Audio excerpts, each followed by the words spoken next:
Let's have an intimate conversation today. By the way, welcome to Mr. Coffee's table. Today we're talking about fried chicken. Fried chicken. And this ain't your mama, this ain't your grandma's fried chicken.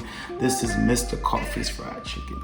Not only will we be doing fried chicken, today we gonna do us some good old fashioned collard greens and some good old fried cornbread and a good old cast iron skillet. So sit back, relax, pull up a table. Lord have mercy. Pull up a chair. I mean, you can pull up a table. Pull up a chair, sit back and relax, and let's get into this.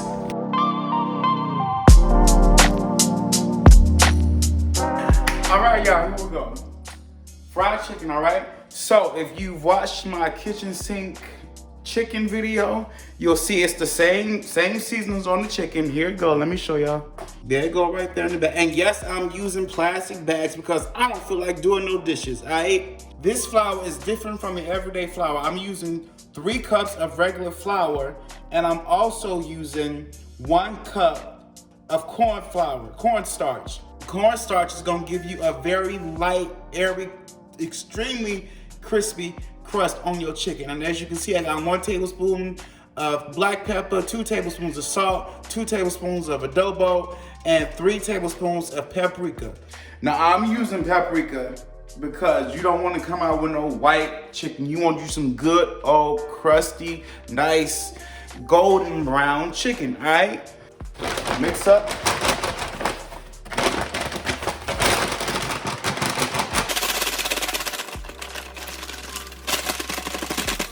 All right, mix up, percolating, coagulating, and all of that.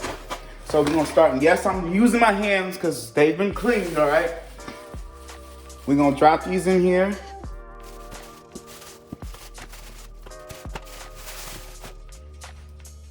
I'm gonna wash my hands.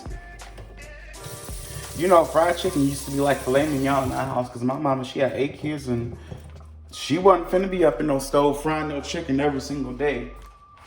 And couldn't nobody fry no chicken like that Eleanor Stokes. Eleanor Stokes is my mama, y'all. So we got our chicken in this brown paper bag, all right? Now we're finna shake this up.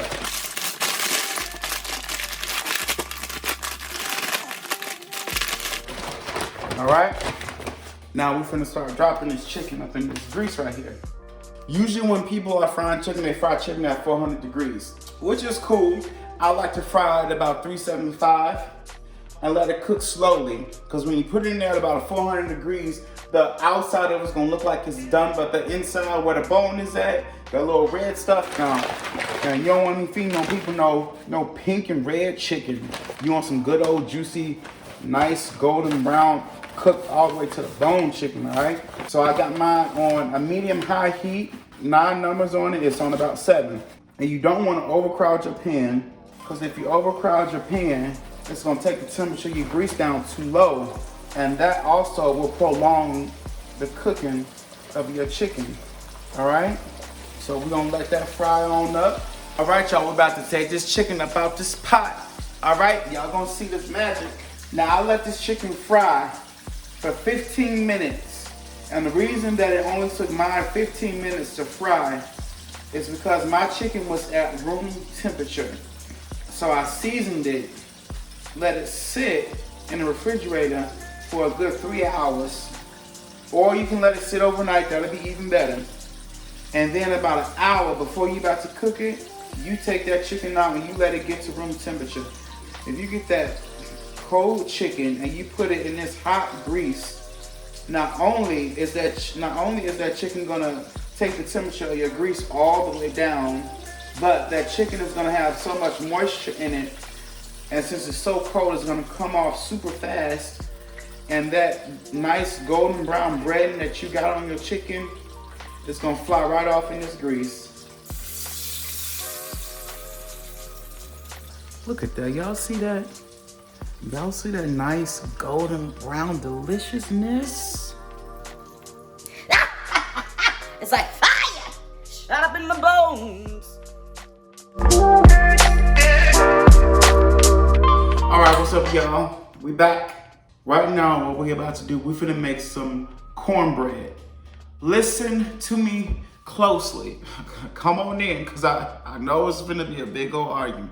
Come in, come closer, come closer. This is not hot water cornbread.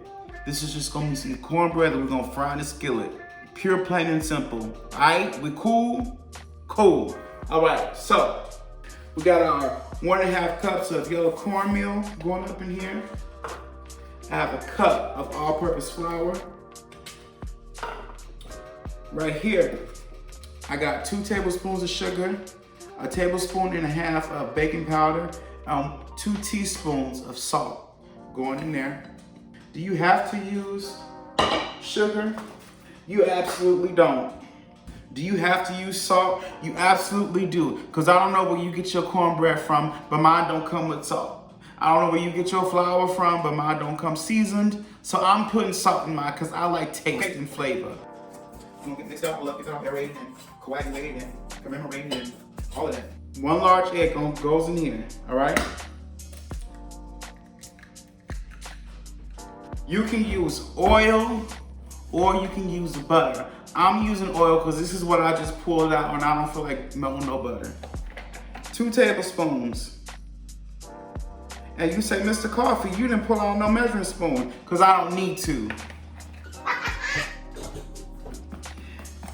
And you're gonna pour your milk in slowly. Now this is whole milk. Do you have to use whole milk? You sure don't. You can use skim milk. Can you use water? Absolutely not, because I don't know where you get your water from, but my water don't come with no fat, flavor, or taste, none of that, all right? We're gonna start off with about 1 cup. If you're one of them people that like to use water, then I'm gonna stay out of your business and you need to stay up out of mine, because I don't want none of them parts. And whatever you got going on, putting water in cornbread, what kind of foolishness is that? All right? Cup, so we're gonna add another 1/2 cup, because we ain't where we wanna be at. That's about right there. That's the consistency you want. Y'all see that? That's the consistency you want. Some good old thick grits. Now, since we kicking it old school, right? Since we kicking it old school, you don't have to put out the big old frying pan, the big old cast iron. Ain't nothing like no cornbread fried in a cast iron skillet. Let me make sure she right and ready to go. This is on a medium heat. All right, she ready. We're gonna drop these in here.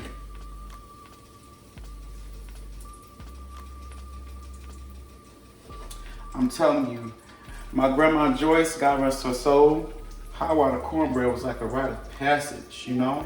Because every time it was collard greens around there, somebody had some hot water cornbread or some cornbread, period. And you know, you got to get it just right. And these don't take too long to cook either, so you gotta move fast. I got my stove on about medium low right now. And I know some of y'all flinching at me just grabbing this pan like this. I got cook hands, don't worry about me, I'm good. Don't you go doing it, all right? Don't you go nowhere and tell, oh, Mr. Coffee said go ahead and grab that skillet. No, I didn't. Oh, and the oil in here, I put about a cup of oil in here. And if you think I went and got some clean oil and put it off up in here after I just fried all that chicken, absolutely not. I took some of that same chicken fried oil and I put it in this skillet. What, you said, You said, no? No? Cool. You better not have said nothing. Because I ain't trying to kick nobody off my porch today. And if you feel like your stove's too low, go ahead and bring it on back up. You know, no big deal. Don't be scared. Don't be scared. I got this big old behemoth of a iron skillet. So, you know, you gotta try to work it out, you know, move them all around, you know, make sure everybody getting love from the fire. So, electric oven, I like a gas stove. Ain't nothing like no gas cooking. Ain't nothing like no gas cooking. You doing all right? You ready to be flipped? Keep playing with the heat. If you feel like it's getting too high, go ahead and turn it around.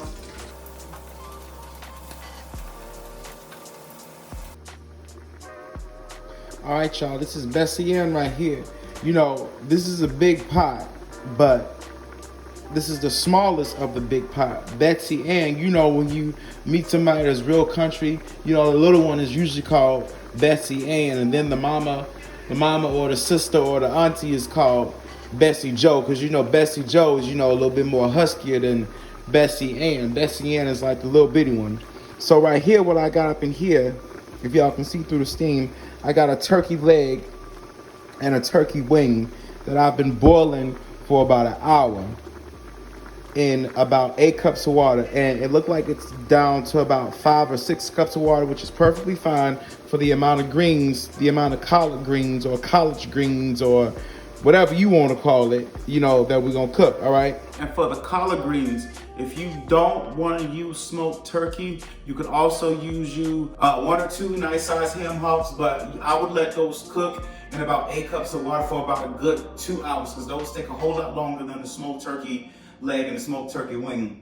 And if you don't want to use a ham hock, you can use about 5 or 6 slices of bacon, fry those up, put your greens on up in there, and that'll be a good little thing. You could also use beef bacon as well. There's beef bacon, but beef bacon is a little bit more pricey. If you don't want to use meat at all, get you about 1.5 tablespoons of liquid smokes. Liquid smoke is extremely strong, okay? So about 1.5 tablespoons for the amount of greens that I made today. I made about 4 bunches of greens that you get in the store.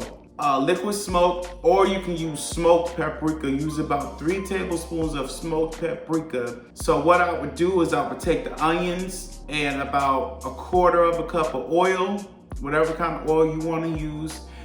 Fry them or saute them onions. Put your smoked paprika in that oil with your onions, and that'll be good in them greens. You won't even know the difference. And we got our greens right here, right? This is about 4 bundles of greens that I got, and I chopped them up about this small. I'm gonna cut mine how big or small as I want to, all right? And you can cut yours as big as you want to, you know, because, you know, you on your porch. But today, you in my kitchen at my table with Bessie Ann on my stove, all right? So we doing it like this, all right?